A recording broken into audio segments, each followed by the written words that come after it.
Saudações, pessoal! Vamos agora para o nosso segundo vídeo, então, da série das regras básicas do Savage Worlds. Falar um pouquinho agora sobre os personagens e a criação de uma ficha. Então, basicamente, a gente vai tentar manter o foco em alguns parâmetros básicos, né, para a criação do personagem, e eu vou tentar aqui manter também a questão do que entra na parte de regras oficiais do sistema, mas eu vou dar umas opiniões ali também a respeito de algumas regrinhas da casa, opções que eu acho válida, que talvez torne o jogo um pouquinho mais divertido, pelo menos no meu ponto de vista, né? Que é aquela regra máxima do RPG. É sempre importante ajustar as regras para que elas fiquem melhor adequadas para potencializar a diversão do grupo. Principalmente na parte das perícias, que eu vou basicamente citar uma listinha de perícias pré-definidas que eu gosto de usar nos meus jogos. Minha intenção aqui não é justamente deixar a lista completa de raças disponíveis, de complicações, de vantagens. Isso é interessante que seja visto no livro básico mesmo, que eu vou deixar o link para o site onde pode ser comprado o PDF da maneira mais adequada ali também. Justamente porque é importante que o criador do jogo receba toda essa atenção também. Então o plano aqui é só dar uma opinião a respeito e deixar algumas regras opcionais, mas bem diferenciado, o que é regra oficial e o que é regra da casa. Começando aqui então, a gente vai para a parte mais embrionária ali da criação do personagem, que é justamente a ideia de o que ele vai ser. Que a gente parte aqui do princípio então de responder uma perguntinha básica de quem é o personagem e o que ele faz. Praticamente para determinar aqui, basicamente uma definição rápida, né? Um arquétipo que muitas vezes ajuda a ter uma base e que depois vai sendo desenvolvida. Então, por exemplo, eu vou dizer que o meu personagem é um piloto de uma nave espacial que faz parte da Guarda Real. Já é um princípio para seguir. Ou ele é um arqueiro elfo que protege uma floresta onde mora a família dele. É isso. Muitas vezes, tendo essa ideia inicial, a gente vai desenvolvendo a partir dos outros parâmetros na criação do personagem. Um desses parâmetros, por exemplo, a raça do personagem, que a gente tem, assim, geralmente na maioria dos cenários, que são humanos. Mas, em alguns cenários, como eu citei, de ficção científica ou de fantasia medieval, é permitido aos personagens jogadores usarem alguma raça alternativa. Essa parte é bem assim importante antes da criação do personagem mesmo, que é necessário justamente essa aprovação. A questão de uso de outras raças, né, é bem importante a questão de acordo com o cenário e com a ambientação. Às vezes a intenção é justamente que os personagens sejam humanos normais no meio de criaturas desconhecidas, ou às vezes a intenção é que eles sejam justamente as criaturas mais diferentes. Né? Então, como eu falei, em fantasia medieval é muito comum ter essas raças variantes e que eventualmente já é liberado para os personagens. O ponto principal é que geralmente a raça vai ter algum modificador nas características bases dos personagens. Então, por exemplo, o elfo arqueiro que eu acabei de citar, é bem comum na maioria dos cenários que os elfos, por serem mais ágeis e esguios e mais assim como é que dá para dizer, ter uma constituição física um pouco mais leve que um humano normal, é bem comum que eles recebam bônus em agilidade, destreza e habilidade corporal, enquanto eles têm uma penalidade na questão de resistência física. Isso muitas vezes acaba sendo um impacto a mais nos atributos e habilidades também do personagem. Seguindo, a gente tem aqui a questão das complicações, que são um elemento bem frequente assim nos RPGs que possibilita essa construção do personagem através de pontos, e elas representam falhas e limitações caracteristicamente do personagem. E é muito comum, principalmente assim para em jogadores mais iniciantes, se perguntar por que eu gostaria de ter uma complicação, por que eu compraria uma característica que faz o personagem ficar mais fraco. Então, é importante nesse sentido a questão da gente ver não só do ponto do jogo, mas da questão interpretativa mesmo, que isso ajuda pelo menos o personagem a ter um diferencial entre os outros personagens jogadores. Muitas vezes é mais fácil assim essa identificação e até por questões de interpretação comprar, digamos, alguma complicação para o personagem. Isso ajuda muitas vezes nessa questão interpretativa, porque representa sim uma limitação, torna o personagem mais identificável. E, além disso, claro, a gente sempre tem a questão de que geralmente ao comprar uma complicação, o personagem recebe alguma vantagem também. No caso do Savage Worlds, o personagem ganha pontos conforme ele pega uma complicação, que pode ser dividida em uma complicação maior ou uma menor. Então ele recebe até um limite de 4 pontos, ele recebe 2 pontos por uma complicação maior e 1 ponto por uma complicação menor. Basicamente, as complicações maiores trazem limitações bem mais importantes, enquanto uma complicação menor geralmente é uma pequena penalidade em alguns tipos de teste, como por exemplo o personagem ter uma visão prejudicada e ter penalidade em teste de percepção, ou às vezes ele tem alguma vamos supor, algum medo de alguma coisa, que exige algum teste de espírito quando ele vai fazer alguma atividade e pode ser exposto a isso.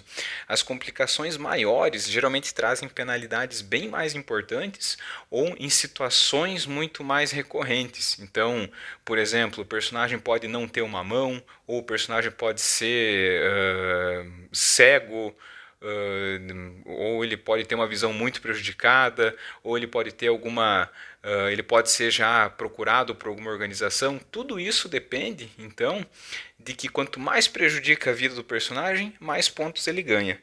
De maneira geral, a questão assim de uma complicação maior, ele pode justamente comprar uma vantagem ou ainda pegar um ponto de atributo adicional. Como eu disse, quanto mais complicações o personagem adquire, é legal que ele ganha mais pontos também para comprar outras habilidades, o que dá uma variabilidade mais importante e ajuda a tornar ele mais único.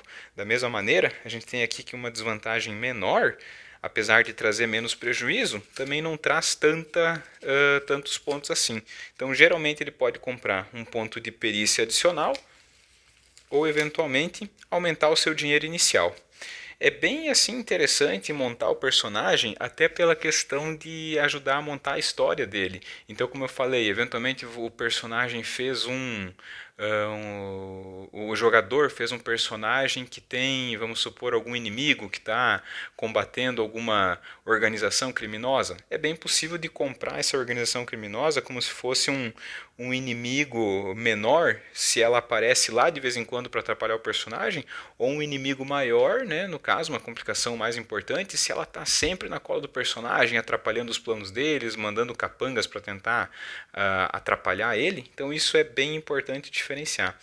Como eu falei no começo do vídeo, a lista de complicações é interessante que seja visto o livro básico. Aqui é mais para explicar por cima como que elas funcionam.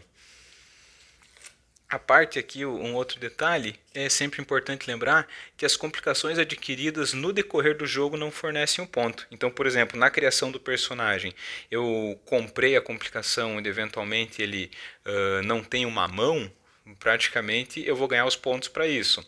Mas se por algum motivo no decorrer da história acontece algum acidente com o personagem e ele acaba ficando com essa restrição física, não necessariamente que ele vai ganhar ponto para isso, entende? Ele simplesmente vai só sofrer as consequências e é isso. Ele meio que ganha as penalidades causadas pela complicação, mas não ganha os pontos para isso. A questão da pontuação mesmo e da compensação é válida só na criação do personagem. Seguindo aqui, a gente tem os atributos ali então, que representam um fator importante da ficha. Basicamente, né, a gente tem a força, a agilidade, a astúcia, o espírito e o vigor, que são os 5 atributos básicos do Savage Worlds. Começando pela força, né, geralmente ela é utilizada então na questão do dano corpo a corpo e representa o poder físico do personagem. Praticamente quanto maior a força, geralmente mais dano ele vai causar com ataques corpo a corpo. A agilidade tem sua importância maior porque, por representar a coordenação motora do personagem, tanto uma agilidade corporal quanto a destreza, a parte mais manual também, ela representa muito a questão dos testes de ataques e a maioria das perícias físicas, como a gente vai ver mais adiante. A parte da astúcia diz respeito à inteligência e à velocidade de raciocínio do personagem, então ela representa grande parte das perícias mentais e que envolvem estudo, enquanto que o espírito ele representa mais a força de vontade e a resiliência do personagem. Geralmente aquela questão assim de, como é que dá para dizer, o grau de atenção também e a parte das perícias sociais. É mais como se fosse aquela a, o reconhecimento aquela autopercepção no universo, no caso. Ele é basicamente um personagem com espírito elevado, não necessariamente é uma pessoa inteligente, mas é uma pessoa com bom senso. E por último, a questão do vigor, que representa justamente a resistência física, principalmente a castigos e dano. Então, é bem assim aquela característica que vai ajudar, digamos, o personagem a se manter vivo no decorrer da história. Quando o personagem é criado, a gente tem aqui então essa questão dele ter 5 pontos para gastar nos atributos. Todo atributo começa com a graduação em D4 e ela vai aumentando de acordo conforme os pontos vão sendo gastos. Então, de maneira geral, ao custo de 1 ponto, você avança um passo nessa evolução ali dos dados. Mas, como eu falei, um atributo onde não é gasto nenhum ponto, inicia-se ali no D4, que é a graduação mais baixa. Basicamente, os atributos eles vão servir para ser parâmetro como limite de graduação de perícia, como a gente vai ver mais adiante. As perícias sempre são baseadas em algum atributo relacionado. Então, por exemplo, um personagem que vai ter bastante perícia baseada em astúcia vai ter um rendimento muito melhor dos pontos de perícia se ele acabar tendo uma astúcia elevada. Então, geralmente, o personagem já é montado com o foco em um atributo, já pensando nas perícias que ele vai ter. Então, o personagem mais focado, digamos, em, como eu falei, um cara que estudou bastante, que vai ter bastante perícia mental, é bem possível que ele vai ter uma astúcia mais elevada. Da mesma maneira, um personagem mais atento ou que eventualmente vai conseguir lidar melhor com pessoas, vai ter um valor de espírito mais elevado. Um outro fator importante dos atributos é que eles também são pré-requisitos de vantagem, como a gente vai ver mais adiante. Às vezes, uma vantagem, por exemplo, de combate, utilizando o nosso arqueiro elfo dali do começo, eventualmente eu quero que esse arqueiro elfo tenha a vantagem de tiro duplo, vamos supor, que possibilita ele atirar 2 flechas na mesma rodada. Pode ser que essa vantagem exija uma agilidade com graduação em D10 no mínimo. Se ele não tem no mínimo essa graduação, ele nem vai conseguir comprar essa vantagem e não vai ter acesso a ela. Então também é bem importante nesse sentido. E por último, é interessante lembrar que geralmente os atributos representam alguma fonte passiva, geralmente em disputas ou em tese de resistência, principalmente a parte de espírito, que diz respeito mais à resistência mental, e ao vigor, que diz respeito à resistência física. Então, muitas vezes o personagem não vai ter algum teste, digamos, de atributo, mas vai ser o número alvo a ser vencido quando é feito algum teste contra ele.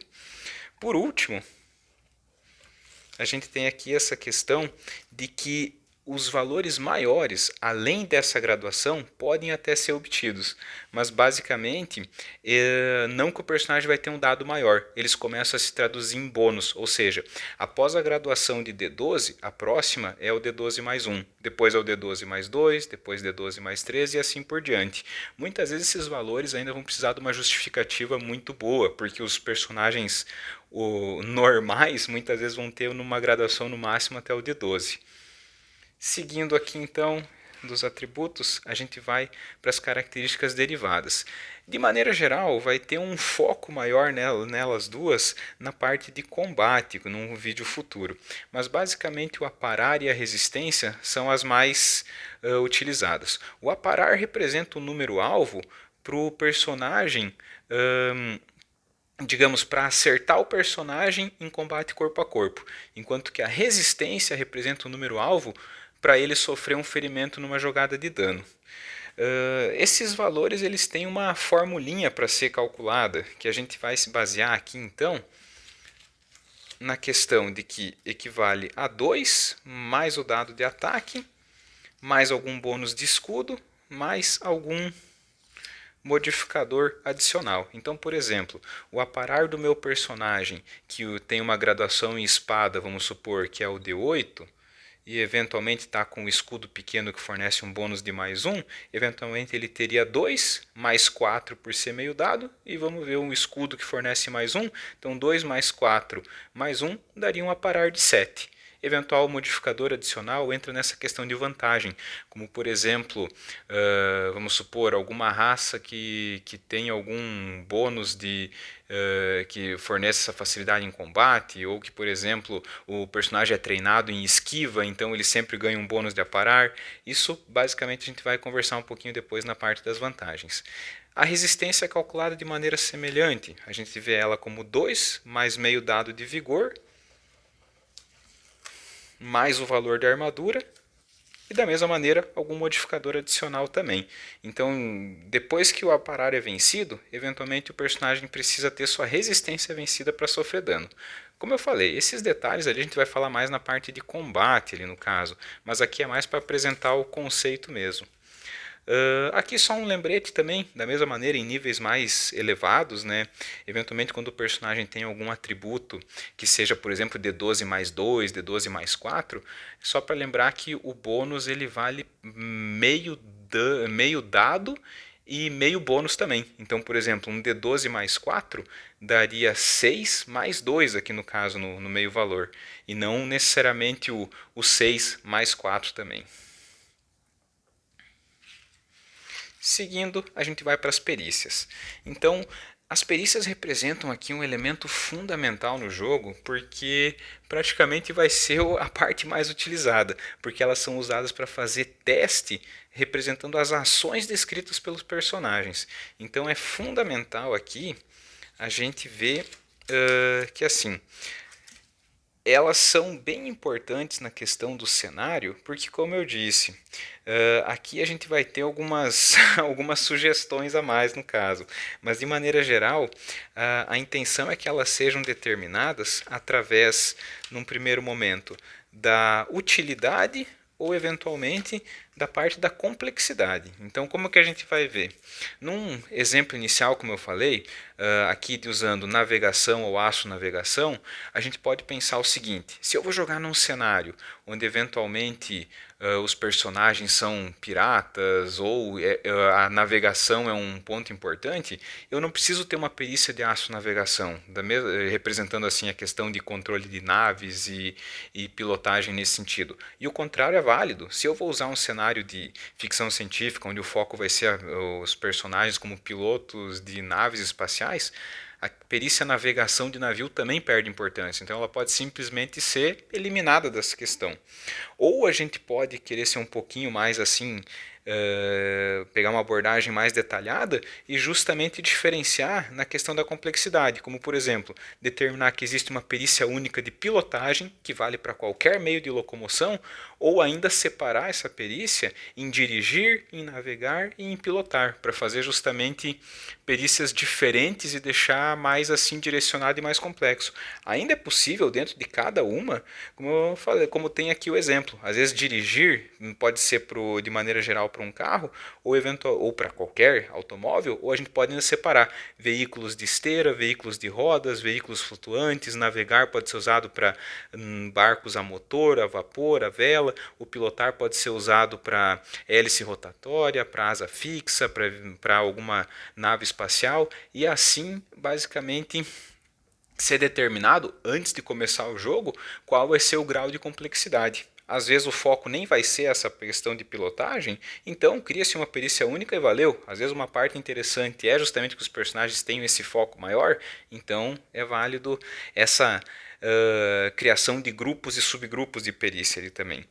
A gente vai ver logo mais a questão das perícias de combate, porque no livro básico praticamente se resume a lutar para corpo a corpo e atirar para perícia à distância. Mas o livro sugere até a separação em arma contundente, arma de haste, arma exótica, arma de lâmina longa, lâmina curta e machados.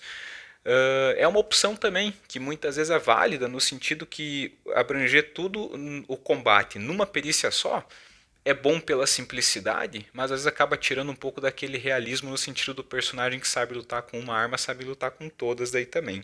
Então é um fator importante a ser levado em conta, que a gente já vai discutir um pouco a respeito. É importante aqui lembrar que as perícias têm, diferente dos atributos, ela tem o valor inicial zero. Então, exceto as perícias básicas, que a gente já vai falar, todas elas começam zeradas. Então, não necessariamente que comecem em D4, igual aos atributos. E agora, então, um lembrete bem importante, o alerta das regras caseiras. Como eu separei aqui no caso, como eu falei antes, o livro básico tem uma lista de todas as perícias ali no caso. Aqui eu vou falar especificamente das perícias que eu gosto de usar e que eu botei na ficha, no modelinho de ficha de personagem que eu acabei fazendo ali no caso. Então, dando uma pincelada ali por cima, a gente tem essa questão das perícias básicas, das de experiência, das gerais e dos idiomas. Começando pelas perícias básicas, a gente tem assim aquela situação que são habilidades meio que gerais de qualquer pessoa. Digamos que não necessariamente há a necessidade de algum treinamento. Então, o que, que acontece? Essas perícias, diferente das outras, como eu acabei de citar, não têm o valor inicial em zero. Elas já começam em D4, porque supõe-se que a pessoa, mesmo sem treinamento, vai conseguir realizar alguma atividade nesse sentido. Entram nas perícias básicas a questão de atletismo, que é baseada em agilidade, a questão de conhecimento geral, que é baseada em astúcia, perceber, que é baseado em espírito, persuadir, que é a questão de diálogo e interação social pacífica, que também é baseada em espírito, furtividade, que implica em andar silenciosamente, que seriam as principais, e eu adicionei aqui a questão da luta em pé, que eu determinei como uma perícia básica. No livro básico, lutar não entra nessa lista de perícia básica, mas eu imaginei que, pelo menos assim, a pessoa não precisa ser treinada em alguma arte marcial ou alguma atividade nesse sentido, mas dar um soco, dar um chute, eventualmente tentar se defender dessa maneira, mesmo sem treinamento básico, eu imagino que a pessoa pode até fazer. Então essa aqui foi minha adição. A luta em pé, ela entra como perícia básica nessa minha contagem. O segundo grupo aqui que a gente tem as perícias de experiência, muitas vezes, dependendo do tipo de aventura, elas podem simplesmente ser deixadas de lado, porque entram nela a questão de ciência fantástica, multiverso e organizações. O princípio delas é que elas são perícias quase assim mais místicas e sobrenaturais, mais adequadas para cenários onde esses elementos existem. Então, às vezes a aventura se passa em um cenário mais assim realista, elas podem ser totalmente ignoradas ali também. Mas o ponto é que elas são perícias muitas vezes que podem ser adquiridas apenas com a evolução do personagem. Elas não teriam esse valor inicial e nem estariam liberadas num primeiro momento. Mas também, como variam praticamente com a questão do tipo de cenário e do tipo de aventura. Seguindo aqui, a gente tem a questão dos idiomas, que elas são um pouquinho diferentes no sentido que eles não têm graduação. O personagem usa os pontos de perícia para comprar basicamente algum tipo de linguagem. Então, por um ponto de perícia, ele pode comprar o ler e escrever ou falar aquele idioma específico. Que isso meio que eu lembro que no sistema Daimon utilizava essa separação também, e eu acho ela bem prática nesse sentido, porque a questão de idioma eu acho que fica mais simples fazer dessa maneira do que usar a graduação. Mas, como falei, sempre é interessante ajustar a regra conforme o tipo de campanha. A gente vai aqui para as perícias gerais agora, que são o grande grupo de perícias mais ali utilizados. A questão então do artífice, que é basicamente qualquer artesanato e trabalho nesse sentido, que é baseado em agilidade. A questão do conhecimento acadêmico, baseado em astúcia. Concerto, baseado em astúcia. Cura, também, estratégia militar também, intimidação, que é como se fosse ali a interação social mais na base do medo, que é baseado em espírito, ladinagem, que é baseado em agilidade, que implica em todas aquelas, como é que dá para dizer, atividades de ladino, né, como como é que dá para dizer, agilidade das mãos para esconder objetos ou para pegar escondido objetos, atividades mais nessa linha. A perícia montaria, que é baseada em agilidade também. Performance, que é baseada em espírito, que diz respeito a não apenas atuação, mas utilização de algum instrumento. Questão de pesquisa baseada em astúcia. Pilotagem baseada em agilidade. Poder, que a gente vai falar mais adiante. a sobrevivência baseada em astúcia e a tecnologia também. Então, assim, é uma grande lista que foi feita baseado no livro básico, né, no livro de regras oficial, mas que eventualmente, quando for ver, ele vai ter algumas diferenças. Mas, como eu disse, mais uma vez reforçando, é sempre importante montar essa lista de perícias baseado com o tipo de campanha que vai ser utilizado. Muita coisa daqui pode ser simplesmente ignorada, ainda mais se o personagem não vai focar tanto nessa linha. E aqui é sempre importante lembrar, também, como eu falei anteriormente, da questão da complexidade, que é importante que o tipo de perícia seja especificada também, ou pode ser estipulado que ela gera alguma penalidade, como por exemplo, conhecimento acadêmico. Eventualmente você pode fazer um personagem que ele é um grande engenheiro, ele entende muito de física e de engenharia e coisa nesse sentido. Então não necessariamente que ele vai saber responder alguma pergunta baseada em biologia, eventualmente é outra área de conhecimento, é outra questão. Mas como eventualmente a coisa pode ser simplificada, eventualmente pode ser determinado que a perícia conhecimento acadêmico vale para todos eles. É uma alternativa. Seguindo aqui então, a gente vai para o outro bloco de perícia, que é essa questão das perícias de ataque então. Como eu disse, um pouquinho mais abrangente que simplesmente lutar para ataque corpo a corpo e atirar para ataque à distância. Eu acabei separando aqui a questão em armas corpo a corpo, combate desarmado e armas à distância, para trazer opções. Todas elas são baseadas em agilidade, mas como eu disse, eu acho válido, por exemplo, que um personagem que saiba lutar não necessariamente vai saber usar todo tipo de arma. Então aqui a gente só fez alguma diferenciação ali no caso para dar essa opção, tentar botar um realismo dentro do esperado. Então na questão das armas corpo a corpo, eu estipulei a questão das armas flexíveis, que são aquelas mais maleáveis, por assim dizer, como que implica em correntes, chicotes e armas com essa característica. Eventualmente armas de haste, que é praticamente um pedaço de pau ou de um ferro retilíneo, que entram nessa linha, questão de bastões, lanças, armas nessa linha. A questão de armas de impacto, geralmente aquelas que esmagam e eventualmente até cortam, então entra aqui a questão de porretes, massas, machados. E as duas últimas, as armas de lâmina grande e de lâmina pequena, que representam, assim, digamos, a lâmina grande, a questão das espadas maiores com 30 centímetros ou mais, e nas lâminas curtas as menores que isso, como facas e adagas. No combate desarmado, eu tentei criar algumas opções para meio que ter essa variabilidade, que às vezes a aventura se passa num cenário focado em artes marciais, onde eventualmente as armas corpo a corpo são deixadas mais de lado, então para não se resumir tudo apenas ataque desarmado padrão, eventualmente ter alternativas. Nessa questão eu coloquei a parte da luta agarrada, que é mais focada na restrição e dano em um alvo que já está agarrado. Na questão da luta em pé, que representa aquele combate desarmado mais simples, e um outro elemento ali também da questão da luta no chão, que quando o atacante e o alvo estão prostrados. Então, assim, a intenção era deixar, por exemplo, 3 tipos de ataque desarmado para ter essa variabilidade. Às vezes o personagem, por exemplo, que luta jiu-jitsu vai ter um foco maior em luta no chão ou luta agarrada, enquanto que um outro que luta karatê vai ter uma opção de luta em pé. Como eu falei, para ter essa variabilidade, para não resumir tudo a uma perícia isolada de lutar, e isso significar que o cara sabe lutar com todas as variantes de armas e também desarmado. Por último, aqui a questão das armas à distância, que implicam então também algumas diferenças. As armas de fogo curta, geralmente aquelas que podem ser usadas tranquilamente com uma mão.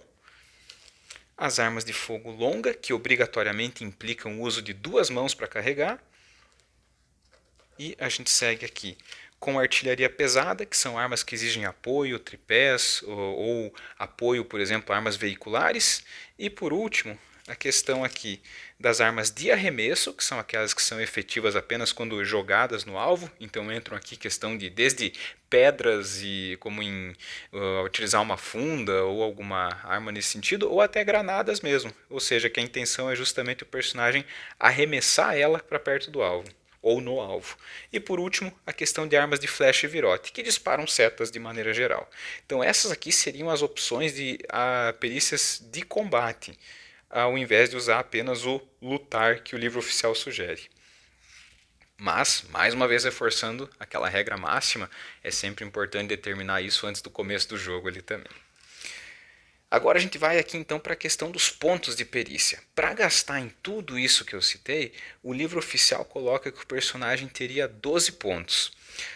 Justamente por criar opções além de lutar e atirar, que eu achei válido aumentar esse limite. Então, geralmente nas minhas histórias, eu gosto de deixar que o personagem tem 15 pontos. Às vezes são só, assim, parando para ver, são só 3 pontos a mais, mas não necessariamente que o personagem vai investir todos esses pontos ali em questão de armas apenas. Tem todos aquelas outras perícias para ser investidas também. A questão da compra de perícia segue aquela regrinha do atributo. Ela também então vai ter esse custo baseado no dado. Quanto maior o dado, maior a graduação, ali no caso, mais capaz é o personagem dentro daquela área, e ela funciona sempre de acordo com o seu atributo relacionado. Então, por exemplo, um personagem que vai ter um atributo, vamos supor, em D8, a gente vai ter esse parâmetro para a compra da perícia, porque o que acontece? Até o valor do atributo relacionado, a perícia custa 1 ponto. Então, por exemplo, se meu atributo, como eu falei, é aqui no D8, para comprar um nível em D4 eu vou gastar 1 ponto, para comprar em D6 eu vou gastar mais 1 ponto, para comprar em D8 eu vou gastar mais 1 ponto. Até aqui eu gastei 3 pontos também. Se eu quiser aumentar essa perícia de D8 para D10, mas meu atributo é D8, a coisa fica um pouquinho diferente, porque daí o custo aumenta para 2 pontos além do dado de atributo. Então, caso eu queira aumentar de D8 para D10, se o meu atributo é de 8, eu vou pagar os 2 pontos. Então, até aqui eu já paguei 3. Para pagar para o próximo vai ser mais 2 pontos, vai ser um total de 5. Então, por isso que eu falei antes ali no caso, que quanto maior o atributo relacionado, mais barato, ou seja, melhor o rendimento dos pontos de perícia daí no caso. Então, por exemplo, um personagem que vai ser mais focado em combate, como praticamente todas as perícias combativas são baseadas em agilidade, é interessante que ele tenha uma agilidade elevada, até para poder comprar mais opções de perícias por um preço mais em conta. Da mesma maneira, um personagem focado em astúcia vai justamente ter uma vantagem maior de gastar em perícias baseadas nesse atributo também. Então isso é bem importante para a questão do conceito do personagem, para todo o planejamento, para que ele tenha esse rendimento maior ali também. Mas claro, não é errado, não é impossível também gastar um pouquinho mais para ter perícias que não são tão relacionadas ao personagem. Apesar de muitas vezes ser uma, uma atitude um pouco menos planejada. Seguindo aqui as vantagens, então. Elas representam facilidades situacionais e, de maneira geral, assim como as complicações, elas também ajudam naquela diferenciação do personagem. Então, retomando o nosso exemplo lá do início, novamente, aquele nosso arqueiro elfo, como eu falei. Se a gente pega um arqueiro elfo e outro arqueiro elfo com os mesmos atributos, com as mesmas perícias, mas com vantagens diferentes, eles podem ser personagens com totalmente assim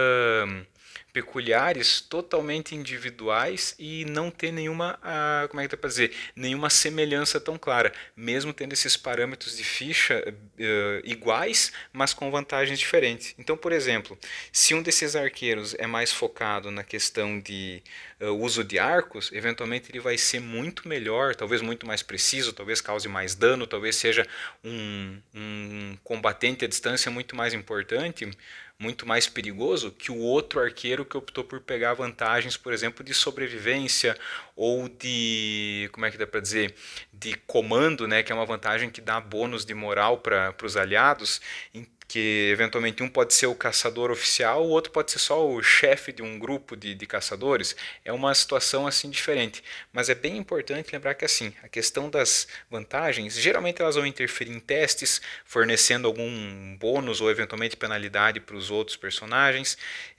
ajustando justamente, aumentando modificadores em algo pré-existente em algum contexto. Eventualmente eles vão alterar parâmetros na ficha, como por exemplo, uma vantagem de esquiva que dá um bônus permanente em aparar, disparar, ou uma raça que tenha escamas eventualmente vai ter uma resistência maior, e dependendo, algumas podem até ter regras específicas, como por exemplo, para personagens mais poderosos, em estágios mais avançados, às vezes vantagens que possibilitam, por exemplo, um teste de agilidade para desviar de flechas, coisa que normalmente isso não é permitido, mas pela vantagem, eventualmente o personagem pode conseguir. De maneira geral, o plano ainda a gente vê de como essas vantagens podem ser adquiridas. A gente parte aqui então do princípio, num primeiro momento, como habilidade racial. Então, como eu disse, a questão de ter escamas que deixam a pele mais endurecida e a resistência aumenta, pode ser uma questão de habilidade de raça apenas, não teria outra maneira de conseguir. Outro exemplo, a questão aqui, a gente vai para a parte do progresso, ou seja, com evolução. Então, por exemplo, essa questão do uso de arco mais eficiente, conforme o personagem vai evoluindo, ele pode ir comprando novas habilidades. A gente segue aqui ainda da parte de complicações. Como eu disse lá no começo, eventualmente adquirindo complicações, o personagem ganha pontos para poder comprar de mais vantagens também. A lista de vantagens, mais uma vez lembrando, está no livro oficial, que é sempre importante comprar ali então para deixar tudo certinho e ajudar a divulgar o jogo. Por último, a gente tem aqui essa questão do equipamento, que muitas vezes assim é meio padronizado, né? Geralmente o personagem tem um dinheiro inicial e eventualmente o equipamento padrão pelo seu histórico e pelo seu conceito. Então, mais uma vez, retomando essa história do nosso arqueiro elfo, seria de se esperar que eventualmente, por eles ter justamente essa descrição, que ele começasse com arco, com flechas, talvez com algum equipamento mais nessa linha para produzir suas próprias flechas, quando eventualmente elas estiverem terminando, e algo nessa linha. A questão do dinheiro inicial geralmente é padronizada, se eu não me engano, em 500 unidades monetárias do cenário, mas esse também é bem subjetivo e muitas vezes pode variar. E aqui por último, que eu destaquei aqui algumas diferenças de regras que acontecem, que são perceptíveis mesmo em cenários oficiais do Savage Worlds. Ou seja, potencializa muito essa questão do que é oficial e do que é regra da casa, que é a regra máxima. O importante é que a regra está deixando o jogo mais divertido, o jogo mais legal e mais fácil de ser levado em conta.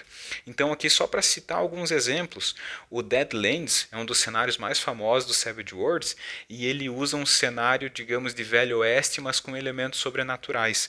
Então é interessante que, por exemplo, como tem essa questão de Velho Oeste, as partidas de poker ganham muita importância nesse sentido, assim como os duelos.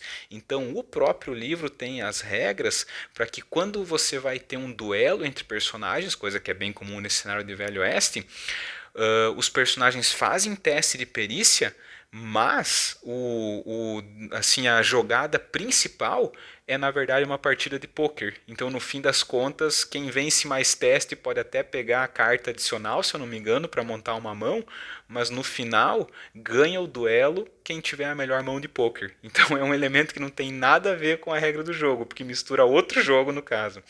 A questão do Lankhmar, que é um outro cenário também do Savage Worlds, que é de uma cidade de ladrões, ele tem regras mais específicas para a questão de traição e uso de armaduras. Porque como os personagens geralmente jogam como ladrões e bandidos, eles colocam que o uso de armadura é mais limitante do que benéfico, então digamos que elas trazem mais penalidades que o habitual. E também você tem muito mais bônus e penalidades quando implica em traição de um grupo, já que é um elemento bem explorado nesse cenário que tem bastante intriga, não é tanto só essa parte combativa. E por último, do Accursed, que é um outro cenário também, que os personagens jogam geralmente com raças mais assim sobrenaturais. Geralmente os personagens jogadores são vampiros ou são múmias ou construtos ou outras raças, se eu não me engano são 7 ou 8, não lembro agora de todas, mas eventualmente algumas diferenciais do cenário é que, por exemplo, ele não utiliza a regrinha de idioma porque ele tem um idioma único no cenário, então todo mundo fala aquilo e ignora totalmente a perícia de idiomas. E um outro detalhezinho que modifica as regras, a questão do dado de recurso pessoal. O que acontece? Nesse cenário, O dinheiro inicial não é basicamente a contagem por número, ele é como se fosse um atributo também. Então, para fazer compras e adquirir equipamento, o personagem faz um teste do seu atributo dinheiro para ver se ele compra. Tudo regras variantes também que estão dentro dessa linha de cenários oficiais. Então, isso que é importante lembrar. O bom é ir ajustando, né, as regras, mas para tornar o jogo mais divertido e sempre de acordo com a premissa básica da abordagem. Mas o importante é que só não está jogando certo se não está se divertindo. Bom, esse é o fim do nosso vídeo 2. Se você assistiu até agora, valeu. Agradeço pela boa vontade. O vídeo ficou mais longo que o esperado, mas espero que tenha ajudado de alguma maneira. Qualquer dúvida, só perguntar, escreva aí nos comentários. Vamos interagir um pouco, falar a respeito. E é isso aí. Valeu, pessoal.